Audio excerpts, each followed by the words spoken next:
Welcome to this course on Physics Made Simple. This course is broken down into a series of modules, all of which will help you understand the topic of physics. This online course will aid all those who are preparing to sit any examination in physics up to GCSE level and other professional examinations such as the IFE examinations. I will be covering a series of modules from carrying out calculations, the transposition of formula, determining areas of various shapes, calculating angles of triangles using SOHCAHTOA, making measurements, measuring length and volume, how to determine the density of an object, measuring time. These modules will give you the basic principles on which you can apply to understanding physics. Then I will go into the main modules of the presentation, covering describing motion, forces and motion, forces and matter, the moments of a force, the different forms of energy and energy transfer, what are the various energy resources. Then I'm going to look at work and power, the kinetic theory of matter, the thermal properties of matter, thermal transfer due to conduction, convection and radiation. I'm then going to look at hydraulics, including flow, pumps and frictional loss. Then I'll move on to electricity and magnetism, including static electricity. And finally, I'm going to look at atomic physics, including the nuclear atom and radioactivity. All through these modules, I will be going through practical examples, showing you how you can apply the knowledge to solve practical problems. As mentioned, the main aim is to try and simplify the subject to make it easier to understand. So let's get started. The first module is carrying out calculations. I want to go through the principles of how to solve mathematical calculations and, importantly, in which order you should perform these. This will give you a good grounding on which you can build your knowledge on. So how do you carry out calculations and in which order? Well, the acronym to remember is BIDMAS. So it's BIDMAS. What is BIDMAS? Well, B is brackets. You always carry out the calculations in the brackets first. You've got to try and remove the brackets, so carry out all the calculations inside the brackets to effectively remove them. I is the indices. This is any number to the power of a number. For example, 9 to the power of 2 or 6 to the power of 3. You carry out all the indices calculations next. Then D is division and M is multiplication. So you carry out all your division and multiplication next. And then finally, A and S is addition and subtraction. Then you carry out that. Now, if you get it the wrong way round, it will give you a totally wrong answer. For example, what is 6 times 3 plus 4? Now, if you carry out the addition first, you get 6 times 7, which is 42.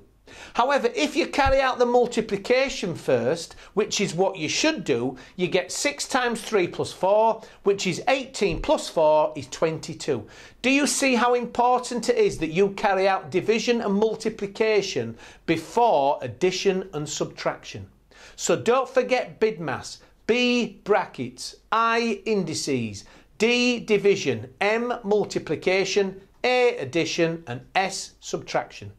Let's do a few examples. Let's carry out this exercise here. Look at that exercise there. How do you carry this out? Well, let's use BIDMAS to solve this equation. First of all, what do you do? Well, you've got to sort out the brackets. So you've got to multiply out and do the summations in the brackets. So if you do them first, it comes out at this here. So we've now removed the brackets. Once you've removed the brackets, you apply BIDMAS again.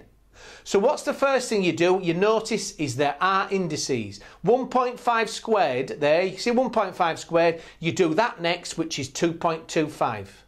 Next thing you carry out is any multiplication. So now you do your multiplication and that gives you this. Finally, you carry out your subtraction and your final answer is 210.66. That is how you carry that out. Let's do another exercise. I want you to solve this question here. Solve that sum there. Let's apply BIDMAS. What's the first thing? Brackets. We need to determine the brackets. Now let's get inside the brackets. Now what do we do first inside the brackets? Well, when you've got inside the brackets, you still use BIDMAS. So what's the first thing we notice in the brackets? There's an indices. So you've got to multiply the indices first. So as you can see, 6 squared, multiply that out, you get times, so that becomes 36 now. So you work out the indices first in the brackets. Then you sort out the multiplication in the brackets, which gives us this now. So now we've sorted out the multiplication. Then you carry out your addition in your brackets, which gives you this. Once you've sorted out the brackets and they've been removed, you apply BIDMAS again. Let's sort the indices first then, here, which gives you this. Then you carry out your multiplication, which gives you this. Finally, you carry out your subtraction and it gives you a final answer of 51,647.425. Let's do another exercise. I want you to solve this sum here.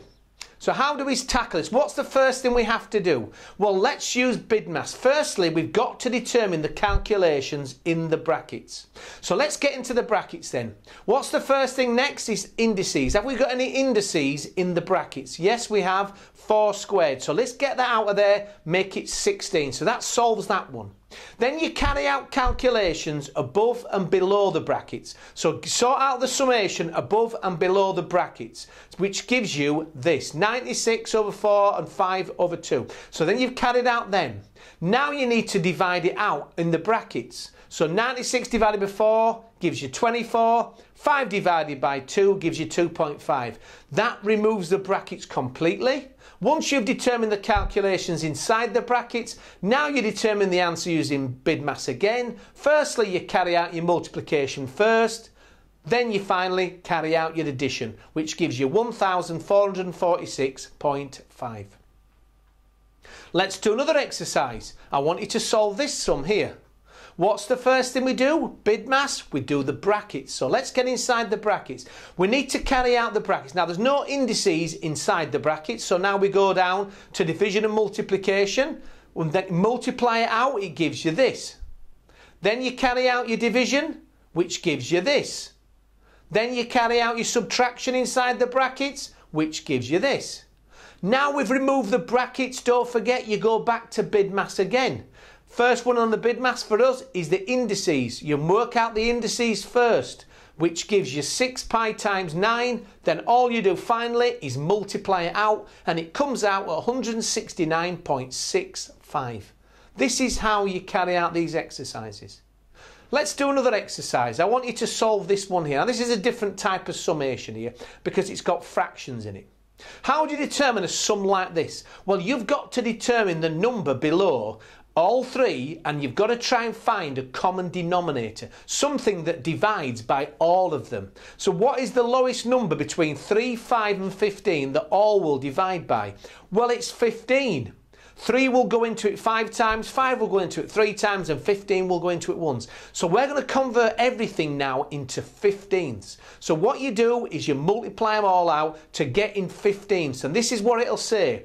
8 and 5 15ths minus 5 and 12 15ths plus 7 and 3 15ths.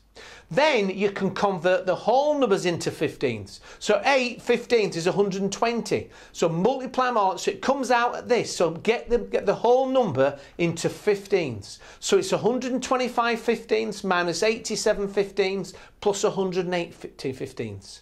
Then you carry out your subtraction and multiplication, which gives you this. So 146 15ths.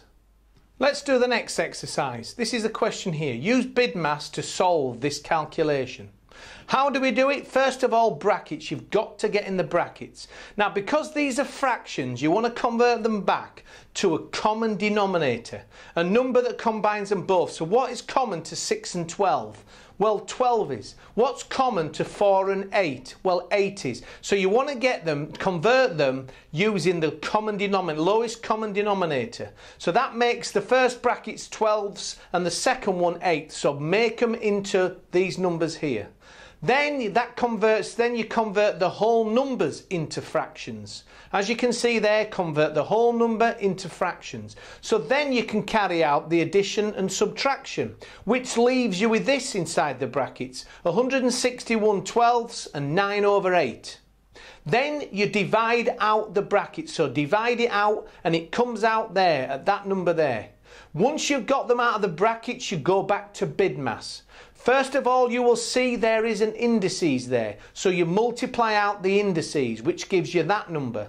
And finally, you carry out the subtraction, which gives you a final answer of 28.875. That is how you carry out these calculations using BIDMAS. You've got to solve the brackets first, get rid of the brackets, then you look at all the indices and solve them. Then you do division and multiplication, and finally addition and subtraction. That's how you do them. Now I want to cover the basics of working with indices and what they mean. As you can see here, this says 6 to the power of 2. Well, what does this mean? Well, it's 6 times 6, which is 36. Here is 6 to the power of 3. What does this really mean? Well, it really means 6 times 6 times 6, which is 216. Here is 6 to the power of 4. What does this mean? Well, it's 6 times 6 times 6 times 6, which is 1296. That's the basic power law. Now, what if you see this? 6 to the power of minus 2. Well, what this means is it's been inverted. And what this really means is 1 over 6 to the power of 2, which equals 1/36. Do you understand? All I've done is inverted it. It's 1 over. If you see it's a minus, it's 1 over. What about this one? 4 to the power of minus 3. Well, what that really means is 1 divided by 4 to the power of 3, which is 1 divided by 4 times 4 times 4. And that can be written as that, which comes out at 1 over 64. Right, let's determine these sums here. 4 to the power of minus 2 multiplied by 2.5 to the power of 3. Well, what do you do first of all? Well, you've got to invert the 4 to the power of minus 2. Makes it this. 1 over 4 to the power of 2 times 2.5 to the power of 3. Then all you do then is multiply them out, which comes out 0.0625 times 15.625. It multiplies out to 0.9766. Let's do another example. Now, how would you tackle this question? Well, let's use BIDMAS. First of all, we need to determine the answer inside the brackets and remove them. Because it's a power, we've got to do all the sums in the brackets to remove them. Let's multiply out the 6 first, giving 36 there. Then carry out the division next, which gives you that. Then we carry out the addition. So now we've got that one out of the brackets. We've got that one out. Let's multiply the other one out now. 1 to the power of 4 cubed. Well, all you do is divide it out. 1 divided by 4 is 0.25. That removes that bracket. So it's 0.25 to the power of 3. And therefore, cubed, it's 0.25 times 0.25 times 0.25, which comes out at 0.015625 times 20 to the power of minus 2. Well, what does the power of minus 2 mean? You've got to flip it over. It becomes 1 divided by 20 to the power squared, which is 1 divided by 20 times 20, which comes out at 0.0025. Then all you do is multiply them both together. The final answer is 0.00003906. Now this looks really messy, and what you should do is rewrite it as 3.906 times 10 to the minus 5. All you've done is move the decimal point 5 places to the left, as you can see here. That's what you've done, and it's a better way of expressing it. Right, let's express this in the same way then. Look at that there. Let's express it. Well, let's move the decimal point down how many places? Well, it comes out at 10 places to move it just before the 3. So that can be rewritten as 3.43 times 10 to the minus 10. Next exercise, express this in the same way. This is a large number now, 3569 with 6 zeros. In this case, a high number, the decimal place moves to the right, and so it's a positive number. So in this case, you move it to leave the 3 at the top, you move it 9 places. This now can be expressed as 3.569 times 10 to the power of 9. Now what happens if you've got two numbers both expressed like this? How do you determine the answer? Well, the golden rule that is if you are multiplying the two numbers, you add the indices, and if you are dividing the two numbers, you subtract the indices. So that's the golden rule. If two numbers are expressed like this, if you're multiplying it, you add the indices together, and if you're dividing it, you subtract them. Let's do an example. Determine 3.5 times 10 to the 4 times 6.2 times 10 to the 2. Well, all you do first of all is multiply the two numbers, which gives you 3.5 times 6.2, just a normal multiplication, which gives you 21.7.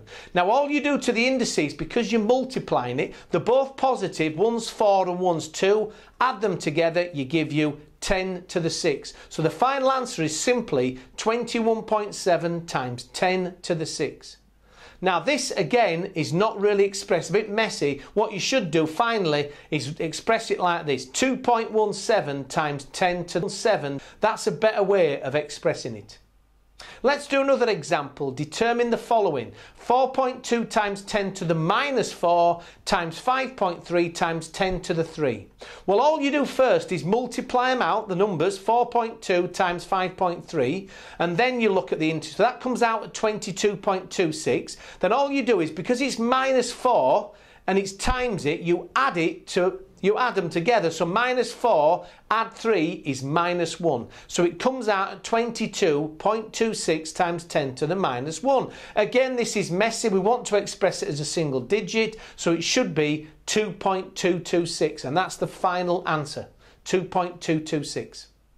Let's do another example. Determine this one here: 4.55 times 10 to the minus 4 times 6.3 times 10 to the minus 2. Well, all you do is multiply the numbers out, which is 4.55 times 6.3, and as it's a multiplication with the indices, you add them together. Minus 4 add minus 2 is minus 6. So the final answer is 28.665 times 10 to the minus 6. We want to make it look neater and less messy. We want to call it 2.8665 times 10 to the minus 5. Let's do an example now with a division involved. Determine the following: 4.5 times 10 to the minus 4 divided by 2 to the minus 2. In this case, the sum is a division, and so you take away all the indices. But firstly, you divide the first two numbers. So divide 4.5 by 2 gives you 2.25, and then you subtract the indices. Now minus 4 minus minus 2 gives minus 4 plus 2, which comes out at minus 2. Do you understand? Because you're dividing it, minus 4 minus minus 2 is the same as saying minus 4 plus 2, comes out at minus 2. The final answer is 2.25 times 10 to the power of minus 2. Now I want to discuss the transposition of formulas. How do you transpose a formula? Well, transposing means to rearrange it and express it in a different way. Now, the ability to do this is extremely important, as it enables you to work with many formulas that you're going to come across in physics. You're going to come across physics and science. The ability to transpose is an important ability. So how do you carry out transposition? Well, the main rule, the golden rule, is whatever you do to one side, you've got to do to the other. So whatever you do to one side, you've got to do to the other side. Let's do a basic example. Let's transpose this formula to express it in terms of A. Well, we need to remove the b from below. So all you do here is multiply both sides by b, which gives you this. This then allows you to cancel out both of the b's on the left-hand side, and it gives you a equals cb divided by d. That was quite straightforward.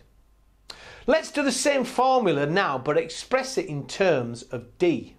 Now, the main problem here is that the d is at the bottom, and we need to bring it up to the top. To do this, all you do is multiply both sides by d. So to bring the d up, to change it around, multiply both sides by d, which gives you this, doesn't it? AD divided by b equals CD divided by d. Then as you can see on the right hand side, because you've got a d above and below, you can delete it, which leaves you AD divided by b equals c. Now we want to express it in d. How do we get rid of the b below? We multiply both sides by b.